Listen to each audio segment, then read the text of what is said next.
Welcome to this week's edition of the Week in Triathlon. Let's roll that intro and get stuck into this week's news.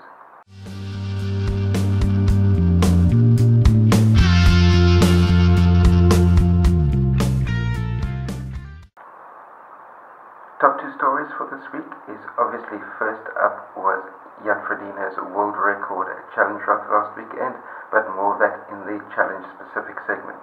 The second piece of news is that Daniela Ryf will be lining up for her second Iron distance event within 7 days when she lines up for Ironman Switzerland this coming Sunday.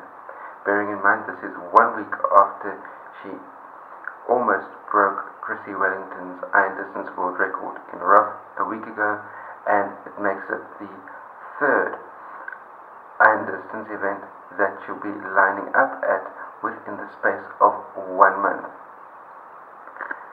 after the total fiasco that was the swim at the Ironman European Championships that was made wetsuit illegal for the pro athletes and resulted in Daniela and 17 other pro athletes dropping out of the race and being taken to hospital with hypothermia. Because although the water temperature was just on the cusp of being too cold, the air temperature was cold as well, and as a result you had, and in Daniela's own words about what happened to her at the European Championships, was that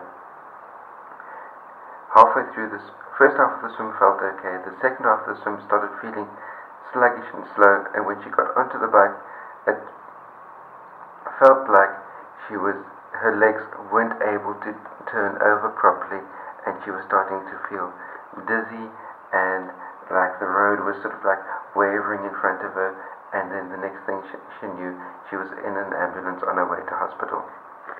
So, Ironman Corporation, be aware, something you can learn from the ITU, be aware that when the air temperature is cold, you cannot stick to the exact normal temperatures for wetsuit legal, wetsuit illegal, because when the athletes come out of the water after having been chilled to just about hypothermia and get those wet bodies onto bikes and start moving through even colder air, it causes problems.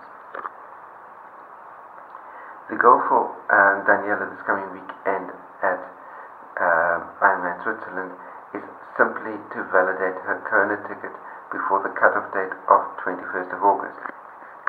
And as far as these events and the races that I'll be giving you the results for over the course of this episode, be sure to check out the Coach Edu playlist called How the Race Was Won. In that playlist, in each video in that playlist, I take a number of triathlons from each weekend and give analysis of exactly how that race is won. The link I'll be linking up in the show notes down below. Then onto Ironman specific news. Ironman Texas 2017 will return to the Woodlands area and be once again branded as the Ironman North America Championship. As far as last weekend is concerned, there were 2 Ironman branded events. Detailed reports on both of those events are in the How the Race Was Won playlist, so be sure to check that out. We had the Ironman 70.3 in Racine, Wisconsin, USA. Laura Barnett of the USA won the ladies, while Matt Chrabot of the USA won the men. Then, as far as the Ironman UK that was held in Bolton, England, Lucy Gossage of Great Britain won the ladies' race, and Kirill Kotsagarov of Estonia won for the men. This coming weekend there's 1 race on Saturday, and there are 4 Ironman branded races happening on Sunday. And of those 4, 3 of them take place in Canada. I've got no idea how Ironman plans their calendar, but to put 3 races in Canada in the same country over the same weekend just seems to be like shooting yourself in the foot. That's my personal opinion on the matter. As far as the weekend is concerned, Saturday the 23rd of July is Ironman Lake Placid, and then Sunday the 24th of July is, well, Ironman Lake Placid, that's in the state of New York, USA. Sunday the 24th of July, you've got Ironman Switzerland, you've got the Ironman 70.3 Calgary in Alberta, Canada, you've got the Ironman 70.3 Canada that takes place in Whistler, and you've got the Ironman Canada that takes place in Whistler. Then moving on to Challenge Family news. And the big news from the Challenge Family is that Jan Frodeno held true to his promise that he made in February, and he absolutely crushed the Ironman distance record, and the Angry Bird came within 4 minutes of the women's world record currently held by Chrissy Wellington, and both of those times were set at Challenge Roth. As far as last weekend's racing in Challenge is concerned, there was only Challenge Roth taking place, and as you know, Daniela Ryf picked up the ladies' title, while Jan Frodeno picked up the men's title. This coming weekend, you've got 2 Challenge Family events taking place in exactly the same time, and that's going to be the half challenge Poznan in Poland, and the full challenge Poznan in Poland. I'm guessing that the full challenge, and both these events take place on Sunday the 24th, and I'm guessing that the half challenge will be a single lap bike course, single lap run, and the full challenge will be 2 lap bike course and a 2 lap run, although the run course may be more laps, but effectively the half challenge and challenge on exactly the same course, just double the number of laps. As far as Xterra is concerned, there is no Xterra specific news of any value this weekend. Last weekend in Xterra, there was on Saturday the 16th of July was Xterra Beaver Creek in Colorado. You had Julie Baker of the USA winning for the ladies, while Josiah Middaugh won for the men. The interesting thing about Beaver Creek in Colorado, because Colorado is Ironman athlete Ben Hoffman's altitude training base, he generally races the Ironman Beaver Creek every year as well, just as to give himself some sort of sense of variety. And Ben Hoffman, as far as I can recall, he came in, it was either 5th or 6th in the Xterra Beaver Creek. Then moving on to this coming weekend, there is on the World Tour circuit, there's the Xterra Paris Sound in Ontario, Canada. That's on the Saturday the 23rd of July. The interesting factor there is I see there's no pro prize fund, so I'm going to be assuming that there'll be no pro race to report on next week, but we'll have to see how that goes. Then on to ITU news. 2 pieces of ITU news for you. First is that the ITU has launched a publicity campaign ahead of the Olympic Games that takes place in 3 weeks' time.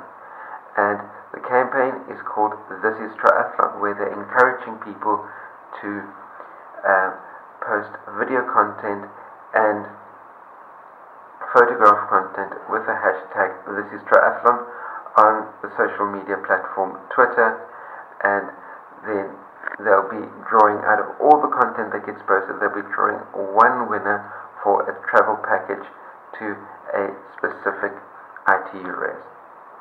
And the travel package, I think, is worth $2,500, and you can be sure that the commercial value of all the publicity that will be generated through the hashtag This is Triathlon is worth way more than $2,500. So way to go ITU, getting triathletes all over the world to do all of your marketing for you. Then as far as Hamburg last weekend is concerned, was an almost special day for Richard Murray. Hamburg was Richard Murray's first race back after shattering his collarbone at the Gold Coast earlier on in the season. Having had surgery and a long, slow, painful rehab process, Hamburg was to be Richard Murray's first race back, and it's the last race before the Olympic Games. And to give him an idea of whether or not he's getting his swim speed back as far as swimming in a pack in Olympic distance type of racing. As you know, Hamburg was a sprint distance race, so the ideal type of format for Richard to be able to be testing his rehabilitation from the his shattered clavicle. And in the race, he got to the swim fine, he got through the bike leg fine, riding in the rain, even came in ahead of everybody, and matched race winner Mario Moller shoulder to shoulder all the way through, and even crossed the finish line in second place. However, what happened was that Richard Murray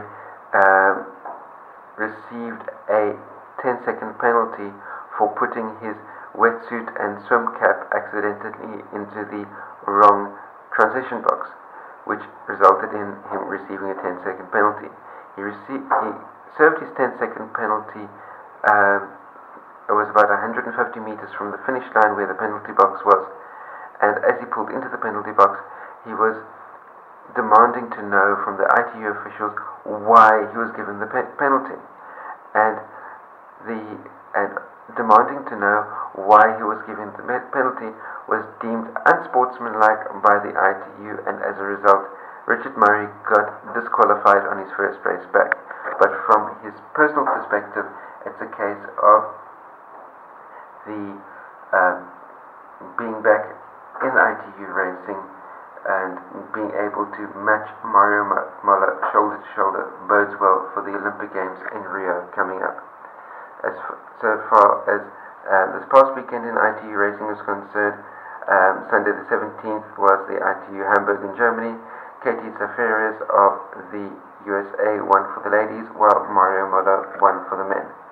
This coming weekend there is 0 ITU top-level elite events taking place, so there'll be nothing to report on there next weekend. That brings me to the end of this week's edition of the Week in Triathlon. Remember to like, share, subscribe, and post any comments, questions, or criticisms that you may have in the comment section down below. Last but by no means least, remember, stay carved up for the win. I'll see you next time. Cheers. Whoa! Oh. Coach Edu.net